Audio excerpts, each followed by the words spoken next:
Evening বন্ধুরা, তো আজকে হোটেল থেকে বেরিয়ে এখনও ছাড়িনি হোটেল, কারণ সব লাগেজ বাঁধা চলছে। পেছনে দেখতে পাচ্ছ কিছু লাগেজ বেঁধে হোটেলের বাইরে বের করে রেখেছি, আবার কিছু লাগেজ বাঁধা চলছে এখনও বাইরে বেরোয়নি। এখান থেকে বেরিয়ে ফিউল তুলতে হবে, কোনো গাড়িতে ফিউল নেই এখনও পর্যন্ত, অল্প আছে। ফিউল তুলে তারপরে আবার রওনা দেবো। আজকে ডেস্টিনেশন বিন্দু ব্যারেজ। তো যথারীতি আমরা হোটেল ছেড়ে বেরিয়ে চলে এসেছি। এখান থেকে আমাদের লোকেশান বিন্দু ব্যারেজ। তো এখনও পর্যন্ত 54 কিলোমিটার দেখাচ্ছে আমার ফোনে লোকেশান। যথারীতি আমরা অনেকটা পথ অতিক্রম করে চলে এসেছি। তো যেতে যেতে একটা সমস্যা হচ্ছে, এই যে পেছনে যে বাইকটা দেখতে পাচ্ছ, এই বাইকটাতে আমি এসেছি। এখন ওই বাইকতে একটু সমস্যা হচ্ছে বলে আমি অন্য বাইকে বসেছিলাম। সমস্যা বলতে গাড়ির অয়েল সিল কেটে গেছে, আর দ্বিতীয়ত হচ্ছে মিটার কাটায় কিছু প্রবলেম দেখাচ্ছে, যে অনেক সময় লাইট জ্বলছে বন্ধ হচ্ছে, গাড়ি টানছে না, এরকম কিছু প্রবলেম হচ্ছে। তো একটা গ্যারেজ দেখে দাঁড়াতে হবে, দেখা যাক গ্যারেজটা কত দূরে থাকে। তো এখন দেখছো গ্যারেজে চলে এসেছি। এই তো কাজ চলছে গাড়ির, সামনের অয়েল সিল চেঞ্জ করা চলছে, তারপর মিটারের কাজ চলবে। বলল মিটারের কাজ হয়ে যাবে, পুরোপুরি না হোক মোটামুটি চলার মতো হয়ে যাবে, পরে শোরুমে নিয়ে যেতে হবে। তো এখন অয়েল সিল চেঞ্জ চলছে, এই যে ডমিনার 400 তার অয়েল সিল চেঞ্জ চলছে দেখতে পাচ্ছ। এই শোরুমে আছি এখন, রাস্তার মাঝখানে একটা শোরুম পেয়েছি। এখন রওনা দিয়ে দিয়েছি বিন্দু ব্যারেজের দিকে।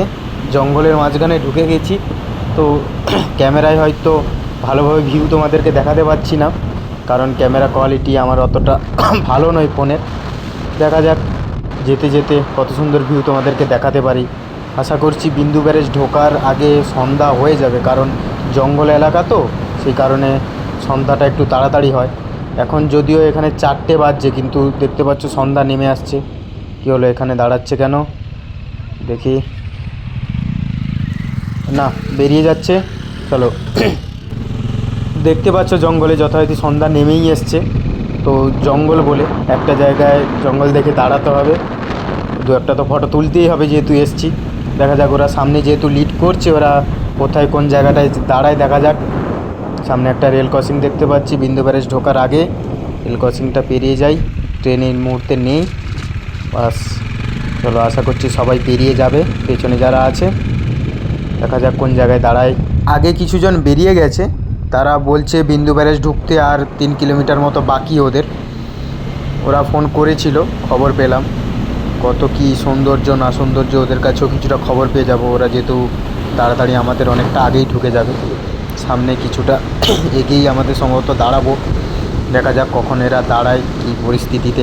সামনেও মনে হচ্ছে একটা বাইক রাইডারদের গ্রুপ, হ্যাঁ ঠিকই ধরেছি, ওরাও বাইক নিয়ে ঘুরতে এসছে। এখন আমরা বিন্দু ব্যারেজ ঢোকার প্রায় 10 কিলোমিটার মতো আগে আছি। এখানে সবাই দাঁড়িয়ে এনজয় করছে। আমাদের 3টে বাইক আগে ওরা বেরিয়ে গেছে, ওরা একটু স্পিডে ছিল, যেই কারণে ওরা বেরিয়ে গেছে। ওরা সোজা বিন্দু ব্যারেজ চলে গেছে, এইমাত্র খবর পেলাম। তো আমরা সবাই একসঙ্গে যাব। আমাদের এখন এই মুহূর্তে 6টা বাইক আছে এখানে, দেখতে পাচ্ছ সবাই এখানে দাঁড়িয়ে আনন্দ করছে। এই দেখো, আর জায়গাটা অসাধারণ জায়গা, খুব সুন্দর জায়গা দেখতে পাচ্ছ। সবাই এখানে আনন্দ করছে। আমাদের বড় ভাই সুমন, প্রণয় দা, এদিকে আমাদের সব দাদারা আছে। এই জায়গাটায় এসে এই তো সরে যা ছবি তুলবো। আমার camera ready, Shahrukh Khan pose ছাড়া আর কিছু পোজ নেই না। একটার পর একটা গাড়ি আছে, গাড়িগুলো যাক সব মনস্টার গাড়ি লাগছে। জায়গাটা দেখো, অসাধারণ জায়গা, দেখলে একটা আলাদা ফিল আসবে। অসাধারণ জায়গা, আর রোড তো বলার নয়, খুব সুন্দর রোড দেখতে পাচ্ছ, খুব সুন্দর রোড। দেখো জায়গাগুলো, দেখো জায়গাটা জাস্ট ওয়াও। যে যেমন খুশিভাবে আনন্দ করছে, জাস্ট ওয়াও। যদি বিন্দু ব্যারেজ দিকে খোলা থাকে তাহলে দেখাবো, ঠিক আছে? মোটামুটি পৌঁছাবো ধরো।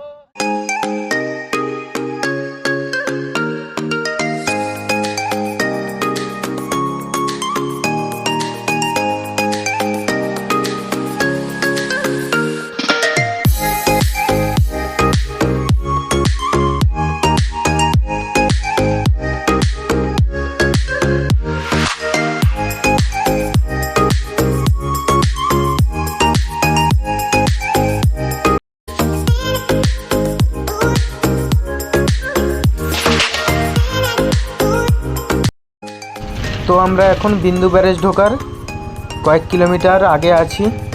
অতি শীঘ্রই বিন্দু ব্যারেজের মধ্যে আশা করছি আমরা পৌঁছে যাব সন্ধ্যার আগে।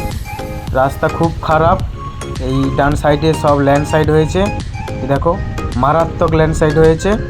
রাস্তাও খুবই খারাপ, খুবই খারাপ, খুব অফ রাইডিং।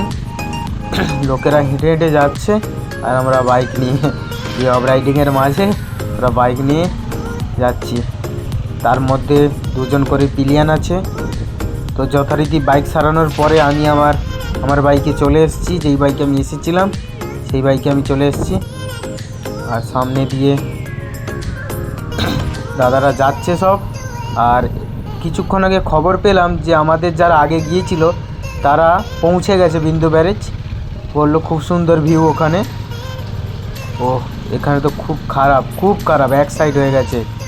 তো আগে যেমন বলছিলাম যে পাহাড়ের কোলে অন্ধকার খুব তাড়াতাড়ি নেমে আসে, তো সেই কারণে এখানে অন্ধকার নেমে এসছে। আমরা বিন্দু ব্যারেজ পৌঁছাতে পারি কি না দেখছি, কারণ এইরকম খারাপ রাস্তা থাকলে বিন্দু ব্যারেজ পৌঁছাতে পারবো কি না বলতে পারছি না। তো চেষ্টা করছি অন্ধকারের আগে বিন্দু ব্যারেজ ঢোকার। পুরো অন্ধকারের মাঝে এত অফ রাইডিং যে রাস্তা বুঝতে পারছে না। তো আমাদের একজন বন্ধু সুমন বাইক নিয়ে পড়ে গেছে, তো বাইকটা তুলতে হবে, এরপর দেখি আমরা আগানো যায় কিনা।